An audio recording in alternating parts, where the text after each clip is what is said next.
Welcome back into the Sports Buzz podcast. It is a service of WKYT. You can get this podcast any place that you get podcasts, iTunes, SoundCloud, any of the places you normally get your podcast. You can get this. And so there is much going on in the Commonwealth. The football Cats continue trying to bounce back. There is this little thing called a gubernatorial election, which is creating a lot of talk out there. But it's always basketball season in Kentucky. And at this time of year, you get very little time with John Calipari. But we were afforded a 15-minute slot, like everybody else, a chance to sit down and just ask Cal anything. Again, it wasn't in a news conference situation or anything like that, and that's an opportunity we generally don't get. So they pair us up with some other brethren in the media, and away we go. And we had a chance to sit down with Andrew Chernoff from WKYT. That's the other voice you will hear asking questions here. And you know, so much of what Cal does, he's obviously a guy that commands the attention of the entire college basketball world. But so much of what he talks about and does, he talks about family, and not just his players, but his own family, and about success for the people who come into this Kentucky program. He believes that if those players come in and they have success, that's going to mean success for the Wildcats program. So sit back, relax, and enjoy our conversation with John Calipari. Cal, what has stood out in practice so far that you didn't expect to stand out coming in? Really happy with the improvement of Emmanuel Quickly, like totally different player, feel. I'm really pleased with Nick's conditioning. So now he's like PJ was a year ago. He's finishing first or second in all the runs. Sure. Which now you can think. Like when you're exhausted, you can't think. Right. You can't react. You look like you're behind. Well, he is now, you're watching him play and you're like, woof. So happy with him. EJ's a better player, more physical. Ashton shooting the ball better. And Keon and Khalil and Johnny and Tyrese. And even when you look at it and you see Nate, I didn't know Nate was this good. Now, I'm not saying he's, you know, right, the best player in the country, but what I'm saying is you're talking about a 6'8" guy that can stretch the floor like Derek Willis used to stretch the floor. He can do the same, yet he has some physicalness to him. Derek had that long arm frame that could, you know, this kid is different, but he's also pretty athletic. So, you know, the guys have all, there's a good spirit about them. Mm-hmm. They have fun being here. I just wish we could be like a high school team and have scrimmages all the time, like bringing another high school team. And let's go this weekend and scrimmage 4 times, because you're just grinding against yourself all the time. Right. And our level of what we do, and you all that have watched us, we don't stop. We go 2.5 hours, and it's physical, and it's conditioning, and you're running, and it's fast, and when we stop, you can get water, but you're not taking a 5-minute water break. We just go. And when you start doing that for 25 days, you know, you say, well, you can scrimmage you're scrimmaging against yourself every day. Right. You know, so that becomes an issue, but I like the group. Physical play is probably my biggest question mark. Cal, from every year there's always a uniqueness to each team. I know it's initial and it's brand new, but what's unique about this group? Well, last year we had a physical presence with PJ and Reed. I mean, we could physically, you're not moving these dudes. Like, whoever played against them was like, oh my gosh. Now, I think this team has more length. So when you start talking Keon, even Khalil, along with EJ and Nick and Nate, you got length, and your guards are 6'3". They're big. Ashton, we all know about, and SEC Defensive Player of the Year. You know him. But Tyrese is similar. Same kind of size, same kind of ability to block balls, long arms. So you got a length, and even Johnny has length, and Emmanuel at 6'3". So you're talking pretty big guards. And I think defense starts on the ball. It always does. If you can't guard the ball, you're not going to be good defensively. Now, we can trap and we can press and we can. If you can't guard the ball, your guards, you have no defense because they're just in the lane all the time. The good news with us is we can guard the ball, and behind there, we got shot blockers. So now you end up taking 15-footers, 12-footers. You're not getting to the rim. You're shooting runners, a lot of threes. Then it comes down to, are you tough enough to go rebound balls? Because if you can play the ball and you can block shots, they're going to take mid-level shots, which are going to come in at about 40%. Can you rebound that 60%? That I'm not sure of. Cal, and you've always taken care of your team but done what's good for the game as well, and that's why you play an opening game like you do. I think you said last year, though, that after what happened in that opening game, it kind of got everybody off kilter and on and off the court. Are you doing anything different as you approach the exact kind of same opening game this year? It's just hard because this thing has always been a process because it's always new teams, sure. And you can't skip steps. And if I'm worried about our first game, who is Michigan State, I believe, yeah. Then I'm going to skip steps. And if I skip steps, it affects us in January and February. And last year, I want you to understand, we got beat by 100. People turn the TV off, and they never turn the TV off if we're getting beat.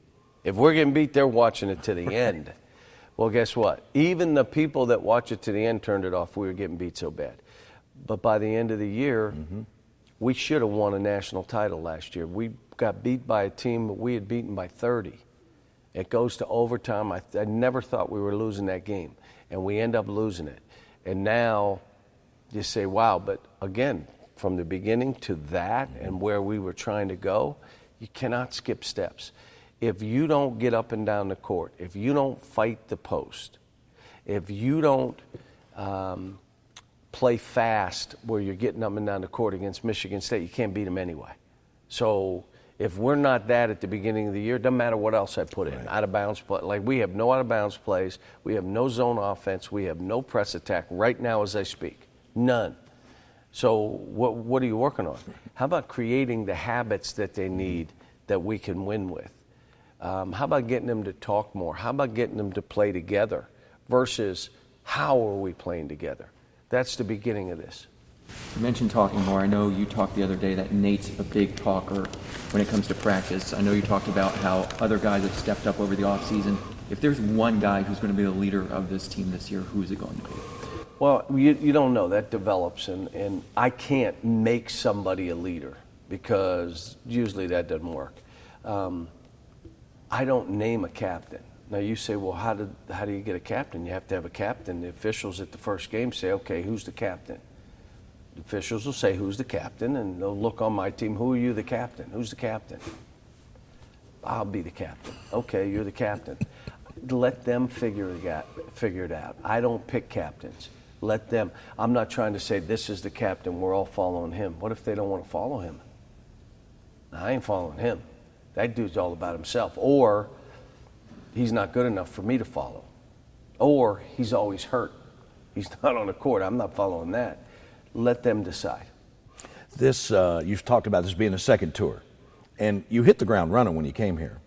But personally and professionally, is it unfair to say that you're in the best place of your life? I mean, it just seems that way to those of us who see you. I can tell you that I've been blessed my whole life. I have no idea why. I guess when it's all over and it's said and done, somebody will tell me this is why you were put in these positions. My belief, my faith tells me I've been put in positions to have an impact on other people. And that's why you're put here, and that's what your job is. People will look at me and say, your job is to win national titles every year. My job is to impact young people. Their job is to help us win a national title. We won one, let's win a couple more. But that's up to them. I'm not on that court. My job is to impact them. Ellen has, now that she's gotten through the empty nest stuff, she's come into her own, and I'm happy for her. You know, she's always been well in the background, not wanting to be involved in stuff, and now she's kind of jumped up, and has her own Snapchat and her own following, and Right. she's doing her own workouts, and so it's we've been blessed, and things have happened good for us, and hopefully she and I both look at this as a way of, all right, too much is given, much is expected. Right. And I would say the things that we've been good stewards of what we've been given. And like I tell my kids all the time, anything we have is borrowed.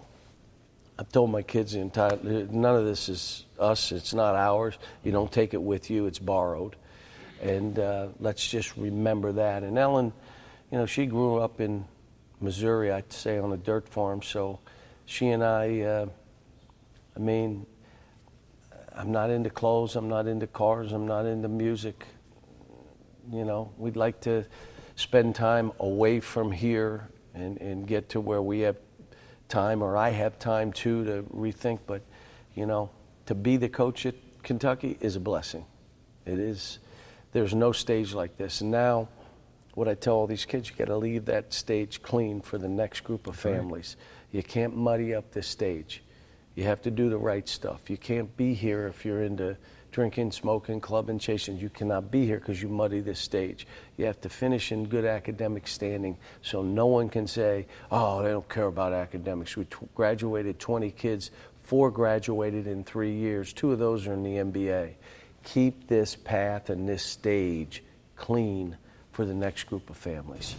What is the biggest difference between Coach Cal 10 years ago when you're coming here to Coach Cal right now? Probably 10 years ago, I didn't, you think you have an idea of what this job is, but you have no idea until you walk in and you take the seat. The only guy that I could talk to that understood was Coach Hall. Mm-hmm. Now that I've been here, any of that anxiety is gone. The sign on my wall says, coach your team. So I'm not listening to stuff or media report. I don't listen to any of it. Fans, the internet, none of it. How about I don't have a computer? Oh no, I wouldn't know how to turn a computer on. I believe that. I don't. If you need to get me by email, give it to my secretary. She'll have email and then she gives it to me. I'm not into all that. So this job, you understand the importance of it more and more to the people, but I think the people now, after 10 years, are understanding me more and more. I haven't changed. That first this is going to be a players first program. 38 kids have been drafted, 29 in the first round. How about all the kids playing overseas too? Right. Like, we are shorthanded in practice. I said, well, why don't we go the last 5 years and try to see if there's anybody that could come and practice? They're all playing professionally. They're either in the NBA or they're in professional basketball somewhere playing. And, we have a couple who started as walk-ons maybe, but even these kids have benefited by this. But so have we, so have our fans. You say we've won more games, more Final Fours, more Elite Eights, more Sweet 16s, more SEC tournament titles, more SEC than anybody the last 10 years. So we've all benefited, but they've benefited too, and that's how this is supposed to be. Would I have liked to have had us win a couple more championships? Yeah, I'd like to win them all. Why don't we win all 10? We'd be John Wooden. It's a different day and age. You're not playing 4 games, you're playing 6. There's more balance. The best players are leaving, so you always have a young team and you don't know what's going to happen. But if we can stay focused on, we're about these kids. They will lead us to where we're trying to go as long as we're about them. And the social media, that stuff has changed it for them. You got to talk to these kids. You got to create relationships even deeper than the ones you used to have. Because of your success, you've been called probably about every name in the book. But for the first time, you've now been referred to as Sasquatch. Where was that? I didn't hear that. It was Ellen, her video that she posted. She said she thought it was a Sasquatch and it was you moving the trash cans. She said that? Did she say that? We'll have to show you the video. The princess, I tell the story, and just so, or if you haven't heard me, when we were, and she's been treated like a princess her whole life, my wife has. So we're in Massachusetts, and I come home, and it's snowing, and she's shoveling the driveway. And I'm like, my wife is shoveling the driveway? This is crazy. But I'm looking, and there's cinders, like it's a cinder driveway. Right. You know how hard that is? Right. So I had a blacktop so she could easily move that. Nothing says love like that, right? I mean, that's how you have to treat your wife. Blacktop, now her shovel just smoothly went over that thing. So there you have it. Coach Cal locked, loaded, ready to go before the Cats headed to Birmingham in the SEC Media Days. Of course, in the next week or so, you're going to see the blue-white game, and then you're going to see the exhibition opener Sunday, October 27th against Georgetown College. And this Kentucky basketball team has to be ready to go, as he talked about before, because that regular season opener, no, it's not Duke this year, but it's Michigan State. Most polls have Michigan State ranked 1, Kentucky ranked 2. That will be in the Champions Classic, which, interestingly enough, is played again on election night. Again, if you've got thoughts or comments, you can reach us here at the station, Dave B. at WKYT.com. We'd like to hear what you think about this podcast and maybe some other suggestions you've got for what we do next. And again, tell your friends and neighbors, share it on social media, and let them know about the Sports Buzz podcast. I'm Dave Baker. Thanks for being with us, everybody. We'll see you next time.